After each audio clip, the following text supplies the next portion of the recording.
तो ना अभी बज रहे हैं दोपहर के 3। आज मैं बहुत लेट हो गई थी खाना खाने पे और मैं इतनी जल्दी जल्दी खाना खा रही थी। एक तो मुझे लगी थी भूख और ऊपर से था दुकान में काम, इसलिए मैं फटाफट से अपना खाना फिनिश की और मैं चली जाती हूँ दुकान। तो दुकान जो है हमने आधी शटर गिरा के रखी थी क्योंकि मेरे हस्बैंड गए हुए थे कैमरे के काम से, इसलिए मैंने आधा शटर गिरवा दिया था। मैं कहा मैं नहा धो के खाना वाना खा के फिर खोलूँगी।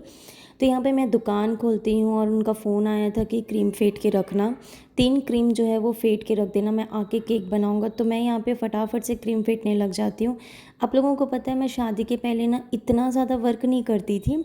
हाँ, करती थी, शॉप पे बैठती थी, थोड़ा बहुत मम्मी का काम कर लेती थी, लेकिन इतना काम नहीं करती थी जितना मैं अब कर रही हूँ।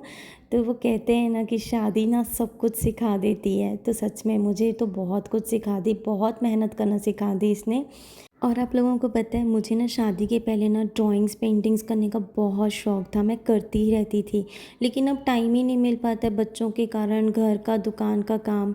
तो फिर मैंने सोचा कि नहीं, अब मैं दुकान में बैठती हूँ तो मैं थोड़ा बहुत अपना पेंटिंग का काम भी करूँगी, जिससे मेरा हाथ जो है वो सेट रहे और मैं बहुत अच्छे से इसे अपना जो मेरा टैलेंट है वो भी निखारती रहूँ, वेस्ट ना करूँ। तो यहाँ पे मैं अपना जो पेंटिंग ड्राइंग है वो मैं बना रही थी। साथ ही साथ मेड आ गई थी जिसे मैंने पूरा साफ़ सफाई करवाया। दुकान का काफ़ी ज़्यादा गंदा हो जाता है बेकरी के काम में, चींटियाँ आने लग जाती है। और मेरा क्रीम भी फिट आ चुका था और अब मैं क्रीम को निकाल के ना एक बाल्टी में खाली कर लूँगी और बाकी जो चीज़ें हैं वो बर्तन वो धोने दे दूँगी।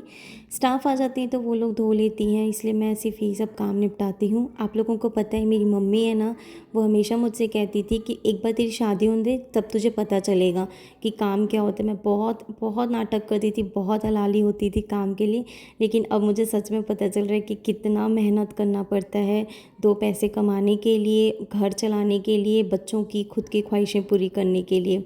तो यहाँ पे मेरे सारे क्रीम जो है वो खाली हो जाते हैं। उसके बाद मेरी बेटी को मैं दूध पिलाने के लिए लेकर आती हूँ। 5 बज चुकी थी और वो भूखी हो चुकी थी, तो वो उसे ना मैं थोड़ा सा इधर उधर माइंड डिस्ट्रैक्ट करके दूध पिलाती हूँ। मैं ज़्यादातर उसे स्क्रीन टाइमिंग नहीं देती, जितना हो सकता है मैं उसे बिज़ी रखती हूँ खेल कूद में, इसकी वजह से वो स्क्रीन वगैरह नहीं देखते हैं। तो वीडियो पसंद आया हो तो फटाफट से मेरे चैनल को कर देना subscribe. Thank you for watching, bye bye.